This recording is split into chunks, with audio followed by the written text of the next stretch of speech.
ध्यान और योग करने का विशेष यदि हमें ज्ञान हो तो हम सही रीति ध्यान और योग का प्रयोग कर अपने मन को शक्तिशाली बना सकते हैं, अपनी बुद्धि को साफ स्वच्छ बना सकते हैं। जब मन और बुद्धि शांत शीतल साफ स्वच्छ हो जाते हैं तो कोई भी कर्म करते हम उस कर्म पर पूरा ध्यान एकाग्र कर सकते हैं और उस कर्म में स्वतः और सहज सफलता प्राप्त कर सकते हैं। यदि हम चाहें तो अपने मन को ऐसा शक्ति संपन्न बना सकते हैं कि कोई भी परिस्थिति में हम अपने मन पर कंट्रोल कर सकते हैं। ऐसे ही कई पूछते हैं, क्या विचार शून्य अवस्था मेडिटेशन है या मेडिटेशन अलग है, विचार शून्य अवस्था अलग है। कई लोग सोचते हैं कि क्या मेडिटेशन में विचार शून्य हो जाना चाहिए, परंतु मेडिटेशन एक लैटिन शब्द है, मेडिरी से निकला हुआ यह शब्द है, जिसका मतलब है स्वयं की भीतरी रूहानी शक्ति से स्वयं को निरोग करना। अगर कोई विचार शून्य हो जाए तो अपने आप को भीतर से स्वस्थ कैसे कर सकेंगे। मेडिटेशन में विचार शून्य होने की भी आवश्यकता नहीं है।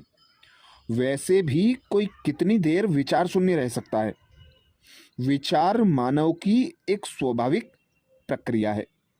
मन की उस प्रक्रिया को ना तो दमन करना चाहिए और ना ही उसे अमन बनाना चाहिए, परंतु उसे सुमन बनाना चाहिए, अर्थात उसे एक सकारात्मक दिशा देनी चाहिए। इस बात को निम्नलिखित उदाहरण द्वारा समझ सकते हैं। जैसे एक नदी है जिसका बहाव बहुत तेज है। कोई एक व्यक्ति सोचता है कि कितना पानी व्यर्थ बह रहा है, क्यों नहीं एक दीवार बनाई जाए ताकि पानी का सदुपयोग किया जाए। ऐसा सोचकर वह एक दीवार बना देता है। पानी रुक जाता है, लेकिन एक समय आया जब पानी की शक्ति दीवार की शक्ति से बढ़ गई और वह दीवार ढह गई और चारों ओर पानी फैल गया, जिससे बहुत नुकसान हुआ।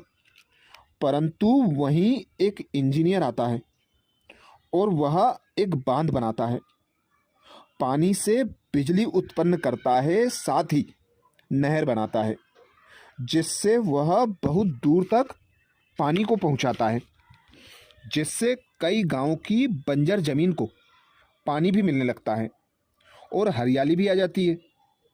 उस पानी का सदुपयोग हो जाता है।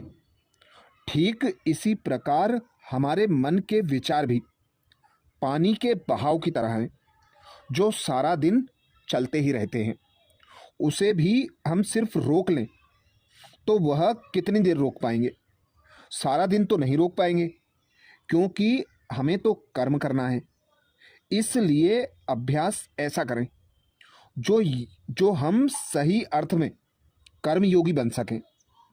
उसके लिए हमें विचारों को रोकने की या विचार शून्य होने की जरूरत नहीं, लेकिन अपने विचारों को एक सकारात्मक दिशा देने की आवश्यकता है, जिससे हमारा मन सुमन बन जाएगा। भगवान से प्यार भरी बातें ही तो करनी है, वहीं सकारात्मक विचार बन जाते हैं। कई बार कई लोग सोचते हैं कि परमात्मा से क्या बातें करें, कुछ समझ में नहीं आता। इस पर एक विशेष संस्मरण याद आता है। एक बार एक 5 साल का छोटा बच्चा चर्च में पहुंच गया। उसने देखा कि पादरी जी हाथ जोड़कर भगवान को याद कर रहे थे और कुछ मन ही मन बोल रहे थे। अब बच्चे तो नकल करने में होशियार होते हैं। वह भी बाजू में खड़ा हो गया और हाथ जोड़कर मन ही मन कुछ बोलने लगा। पादरी जी बार बार उसके तरफ देखकर सोचने लगे, पता नहीं यह बच्चा क्या बोल रहा है। आखिर जब पादरी जी की प्रार्थना पूरी हुई तो बच्चे ने भी पूरा किया। आश्चर्यचकित होकर पादरी ने उस बच्चे से पूछा, बेटा तूने भगवान से क्या कहा? तो बच्चे ने पूछा, आपने क्या कहा? पादरी जी ने कहा कि मैं तो अपनी प्रार्थना कर रहा था। बच्चे ने उत्तर दिया कि मैं अपनी प्रार्थना ही कर रहा था। पादरी जी ने सोचा, इतनी लंबी कौन सी प्रार्थना होगी? उन्होंने बच्चे से पूछा, बेटा तूने कौन सी प्रेयर की? तो बच्चे ने पादरी जी से पूछा, आपने कौन सी प्रेयर की? पादरी जी ने अपनी प्रेयर सुना दी। बच्चे ने मुस्कुराकर कह दिया कि वह तो ABCD बोल रहा था। पादरी ने कहा, अरे भगवान के सामने कोई ABCD थोड़ी ही बोलना चाहिए। बच्चा बहुत ही होशियार था।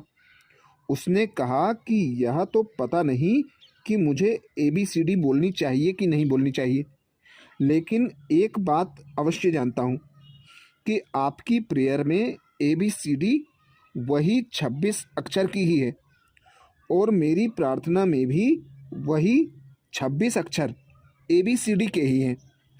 आपकी प्रेयर में शब्द और वाक्य के रूप में यह 26 अक्षर ढंग से लगे थे।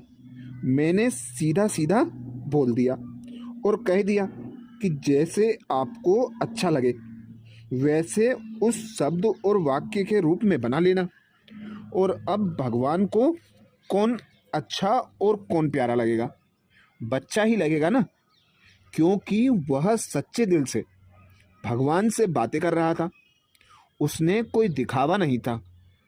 भावार्थ यह है कि भगवान से बातें करो तो दिल से करो।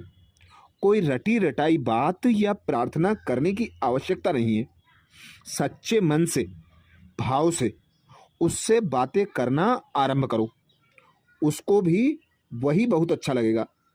यही ध्यान है, मेडिटेशन है, योग है। मेडिटेशन कोई बड़ी चीज है ही नहीं। कई लोग सोचते हैं ध्यान करना बहुत मुश्किल है। यह कोई मुश्किल बात नहीं।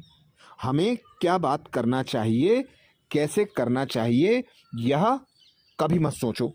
सिर्फ एकांत में बैठ जाओ, अपने मन और बुद्धि को भगवान पर एकाग्र कर दो और दिल में जो भी विचार आए उन विचारों को भगवान के आगे रख दो।